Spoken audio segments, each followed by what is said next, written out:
Today I want to respond to a post where someone is asking, is it normal to wait at least 1 year before jumping from Amazon?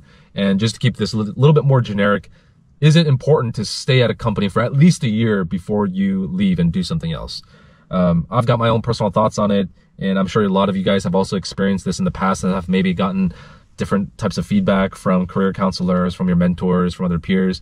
But yeah, let's go ahead and read in this guy's situation and try to give some advice. So the title of this post says, is it normal to wait until 1 year before jumping ship from Amazon? He goes, I'm on a team which has extremely bad work-life balance, or rather work balance. On a good day, 2 to 3 times a month, he's got about 5 hours of work. On all the other days, I have 14 hours of work. I get nightmares and insomnia a bunch of nights because I subconsciously think only about work. Yikes, that is not good. The work is all tracked daily and milestones are set a couple weeks apart, so you're constantly racing against the time to finish the project.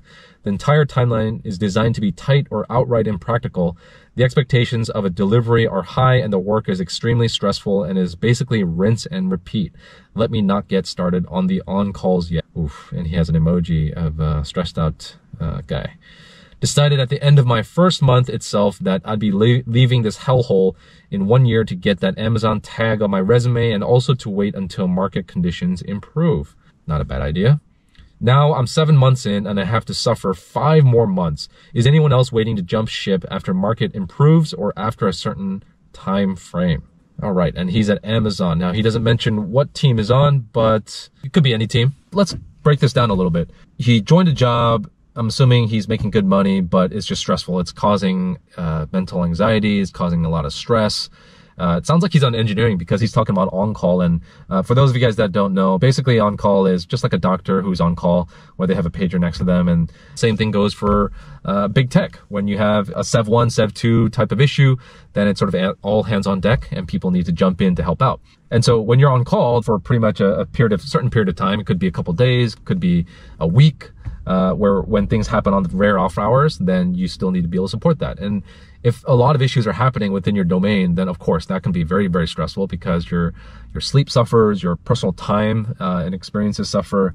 So I can totally see where this guy is coming from. And now that he's 7 months in, he says he's got about 5 months left before he hits 1 year. And he's also thinking about leaving now because the experience is just not good. What should you do?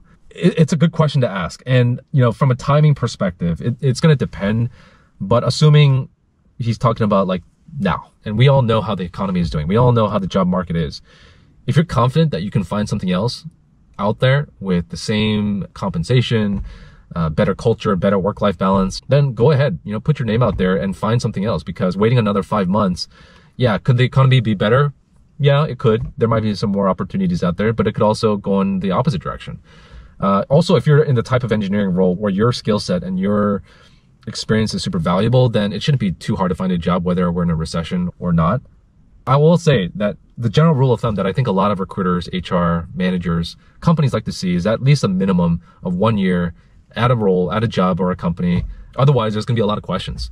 Why did you leave before 1 year? Did something happen? Can you tell us more about it? And they're going to drill you on it for sure. It's going to come up in the panel interview almost 100%.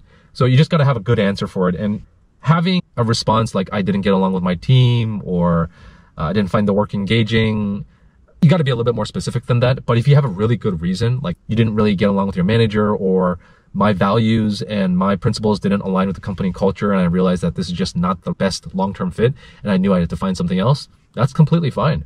And I think most companies will acknowledge that. But make sure you're leaving for the right reason if you're going to leave before a year at your current company. Otherwise, if they see a history of that on your resume, they could see that as a sign that, hey, this is a serial job hopper, and they might not give you the time of day because they just don't trust you and they don't think that you're going to be there for the long term. But that's what I would do. If you feel confident about your abilities and your skill sets and your ability to find something else, then totally go for it. It's also one of those things right now where I would also just be cautious. The grass isn't always greener on the other side.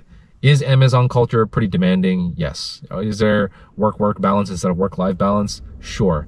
But beggars can't be choosers, and there's no guarantee that you're going to find something better.